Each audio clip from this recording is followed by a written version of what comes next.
Dobré ráno, cyklopotulkári. Dnes sme na Kysuciach a stojíme na železničnej trati. Nie náhodou. Nie len preto, že sem do Staškova, kde konkrétne sme, sa dá dostať aj vláčikom, ale aj preto, že so železnicou a konkrétne s malým železničným domčekom je spojená aj prvá veľká osobnosť dnešných cyklopotuliek. Tak sa poďme.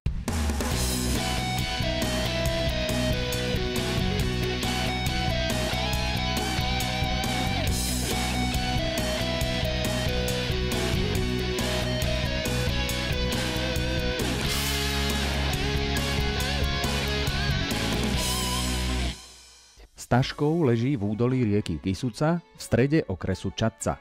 Pri nenápadnom domčeku na trati Čadca-Makov ma čaká starosta. Dobrý deň, srdečne vás vítam v obci Staškov, v rodisku známeho herca Jožka Kronera. Zhodou okolností sme teda pri domčeku, kde sa pred 101 rokmi práve Jožko Kroner narodil.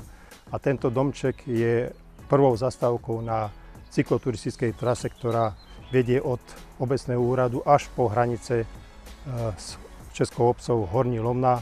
Dĺžka trasy je 16 km, prevýšenie je 500 metrov. Je to trasa skutočne pre turistov alebo cykloturistov. Rodný dom Oscarového herca je od roku 2024 národnou kultúrnou pamiatkou. Nájdeme v nej aj odkaz na najväčší úspech tohto legendárneho herca, film Obchod na Korze, ktorý získal cenu Akadémie filmových umení a vied v roku 1966. Táto soška nie je originál, je to replika Oscara. Ten originálny Oscar sa do rúk hercovi údajne vôbec nedostal, takže máme tu aspoň túto sošku. Z pozostalosti Jozefa Kronera sú to autentické veci, ktoré používal počas života. Hojdacie kreslo, stolík, šálka, jeho okuliare. Sú to fotografie, napríklad táto je to z hry Kubo, je to jeho jedna z najznámejších úloh, ktoré stvárnil. Na tej fotografii sa nachádza aj so svojou manželkou Tereziou Hurbanovou. Čo si tu môžeme všimnúť, je to rustikálny štýl nábytku, ktorý herec počas svojho života obľuboval. Fotografie rodičov a jeho súrodencov, tých preživších, lebo nie všetci sa dožili dospelosti. V okolí domčeka sú sochárske diela inšpirované Kronerovým životom a dielom, obehnúť ich viete pešo alebo na bicykli. Neďaleko trate, hneď za obcov smerom do obce Olešná, stojí kaplnka nepoškvrneného počatia Panny Márie na Grúni spolu s krížovou cestou.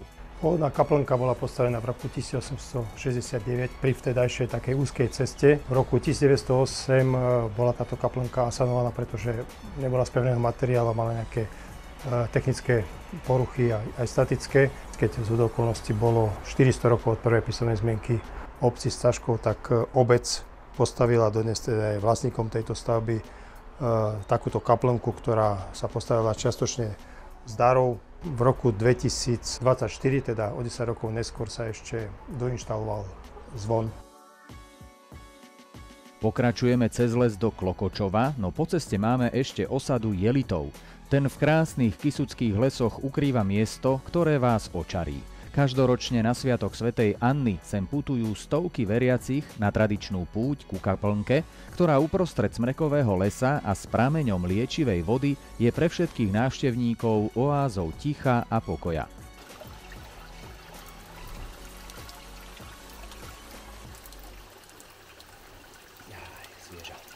V dobrej nálade smerujeme do Olešnej, kde nás pred úradom čakajú dvaja nastrojení cyklisti. Starosta na bicykli nie je až takou raritou, no s farárom som ešte nebicykloval. Obaja to tu majú zjazdené, tak mi ukázali najprv pekné výhľady. Teraz sa nachádzame na začiatku obce Olešná, takzvaná Predná Olešná a časť Sklený vrch. Tak odtiaľto vidíme hlavne okolitú prírodu, až na Veľkú Raču. Za priaznivého počasia vidno až Martinské hole. Odtiaľto budeme pokračovať smer do osady u Cvinčekov, tam tzv. U Železného kríža. Je to krásna vychádzka po rebení medzi obcov Olešná a katastrom mesta Turzovka. S tým musíme súhlasiť. Jazda po ceste má svoje výhody, no v teréne je to oveľa zaujímavejšie. Ďalšia zastávka je osada u Kubišov, kde stojí milá zvonička, s ktorou majú miestni veľké plány. Nachádzame sa u kaplnky u Kubišov v časti Olešná. Je to kúsok od farského kostolíka, nie farského, ale filiálneho. Táto zvonička sa používala na oznamovanie takých dôležitých udalostí, či už úmrtia alebo nejakých poplachov, kým sa nepostavil nový kostolík. Plánujeme tu vybudovať takú turistickú útovňu, miesto, kde sa môžu stretávať turisti, výhľadkovú terasu a také tie voľnočasové zábavné hry. Postupujeme ďalej na sever. To sme už v skutku na hraniciach s Moravou a tak sa niet čo čudovať, že sa tu pravidelne stretávajú turisti zo Slovenska i z Česka. Je to kaplnka, ktorá je postavená v rokoch 1930 až 1932. Táto kamenná kaplnka bola kedysi drevená. Postavili ju najmä z tejto osady ľudia z Klín, rodina Klusová, a oni sa tu chodili modliť, táto rodina nárožných, a postavili potom kamennú kaplnku. Je to turistické miesto, lebo je to na turistickej značke červenej, ktorá vychádza z mostu Jablunkova, prechádza na Bielý kríž a tu je veľmi blízko Veľký Polom.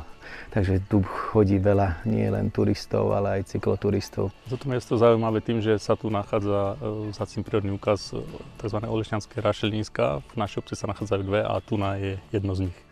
Starostovia na Kysuciach, to je cyklistický pojem, dalo by sa povedať. Aj v Klokočove sme našli vo funkcii športovca, ktorý nás privítal na ikonickom mieste a ikonickou kultúrou – heligónkami pri dvojkríži.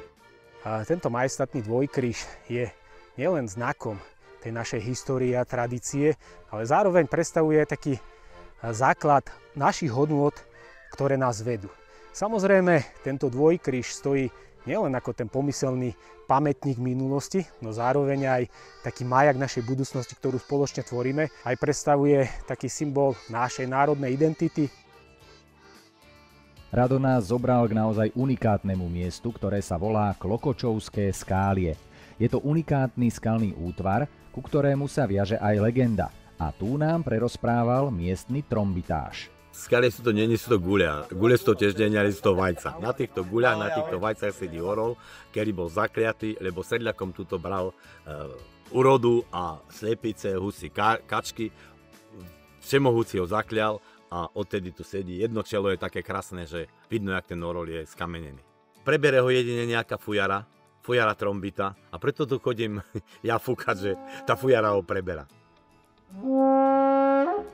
V Klokočove o turistickom ruchu premýšľajú a o nápady nie je núdza. Na protiľahlom kopci postavili hojdačku zdravia. To sme si teda nechali vysvetliť. Pokiaľ odstavia auto na odstavnej ploche, čas tohto výstupu na toto miesto trvá cca 20 minút v závislosti od kondície a práve týmto si posilňujú to svoje srdiečko. No a ešte by som dal do pozornosti, že toto je ideálne miesto pre romantické nejaké také duše, lebo naozaj je tu možno vyhotoviť krásne fotografické zábery. No a na záver, keď teda budú odchádzať, majú tu aj knihu návštev, kde môžu nechať nejaký odkaz, či už o tomto mieste, alebo trebárs aj tajný odkaz svojej lásky. Spolu smerujeme do časti obce Rybárie, kde stojí v skutku raritný kostolík. Je úplne nový, má 6 rokov, no je dôkazom toho, že keď sa ľudia pre niečo spoja, prekonajú všetky prekážky. Výnimočný je tým, že bol postavený za obrovské ochoty a obetavosti miestnych obyvateľov Klokočova, ale predovšetkým pána doktora Hlada a jeho rodiny, ktorí naozaj túžili po takom nejakom duchovnom priestore pre modlitby a stretávanie. My ho tak nazývame, že je srdcom viery pod horami tento kostolík a bol vysvetený pánom biskupom ako žilinskej diecézy, tak i nitrianskej diecézy v roku 2024. Ešte jedna zastávka a túto časť Kisúc budeme mať takmer dokonale zmapovanú. Zvonička v osade u Pantokov ponúka opäť výhľady a ďalšie príbehy. Klokočov nie je len tým pomyselným miestom na mape, ale je to pocit. Vôňa lesa po daždi, to ticho rána, keď sa hory prebudzajú a sú to vlastne aj ľudia. Pracovití, skromní a srdeční. Táto zvonička je takým našim klenotom v našej obci a bola postavená alebo vybudovaná ako symbol viery, takej spomienky a rodinnej tradície a každý ten tón zvonu ako keby rozprával taký svoj vlastný príbeh tých našich predkov, ale zároveň, čo je také výnimočné, aj spájal našu obec. Takže naozaj je to miesto, ktoré má dušu. Tak to boli originálne cyklopotulky na Kysuciach. Verím, že tento zážitok si nenecháte ujsť. Ahoj na budúce.